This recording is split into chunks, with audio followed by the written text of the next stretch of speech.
So is new construction still a good way to go if you're looking to buy a home here in the greater Austin area? Well, let's discuss that next.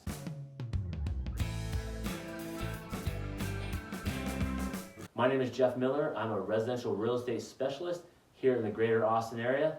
I also have this YouTube channel where we discuss real estate and all things Central Texas, which you might want to subscribe to right there. All right, so let's talk about new builds, new construction, and how that may or may not be a great way to go in 2022. Let's first talk about the old days. New construction was great back in the day. You had set pricing, you had a definite finish date, and you had some say in what was put into your home. And yes, there were still sometimes issues with quality, of course, that's going to happen in any construction, but overall, it was a pretty simple process.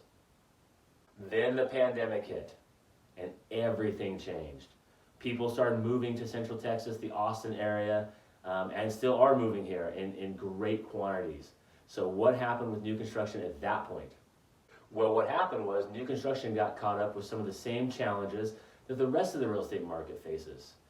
For example, they went to bidding. So pretty much every builder at one point was doing bidding, highest and best offer. So of course, what did that do?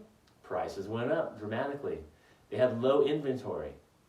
Timelines became an issue because supply chains were challenged, right? So what used to take 90 to 120 days was sometimes being delayed 6 to 8 months.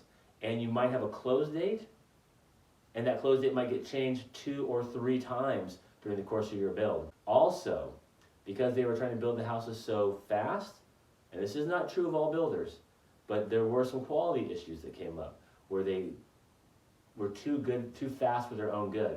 And in a few cases, again, this is not all builders, there are stories where there were very unethical things being done, because if you contracted to build a house and it took them 6 months, how much did the value of that house go up in 6 months?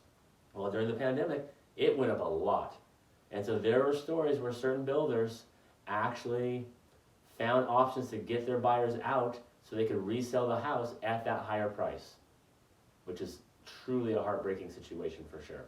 So with all that, is new construction a good way to go in 2022? Well, here's the questions you have to answer for yourself. Are you flexible with your move-in date?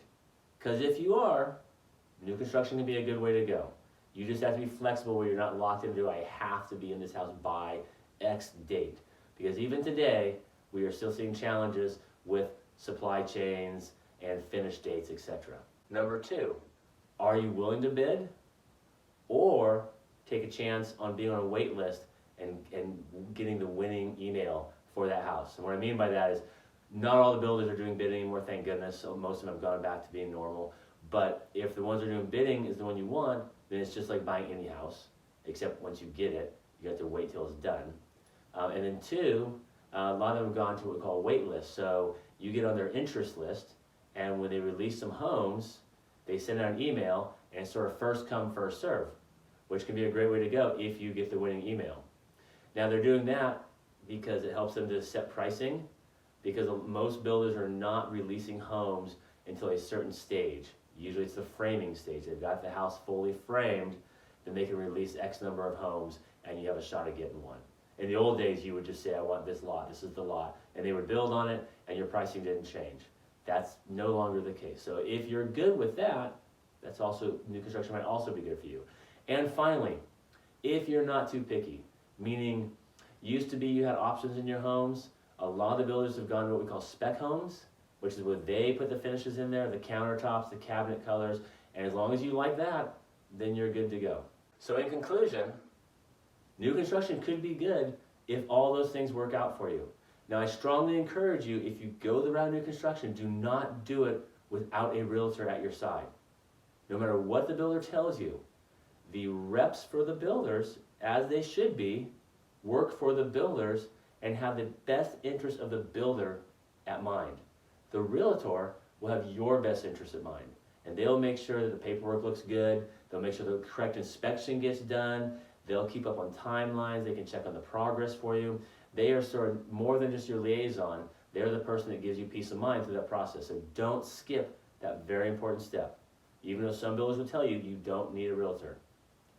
it's the biggest investment in your life. So anyway, if I can answer more questions for you or help you out with your buying needs, whether it be new construction or existing, feel free. My contact information is right there.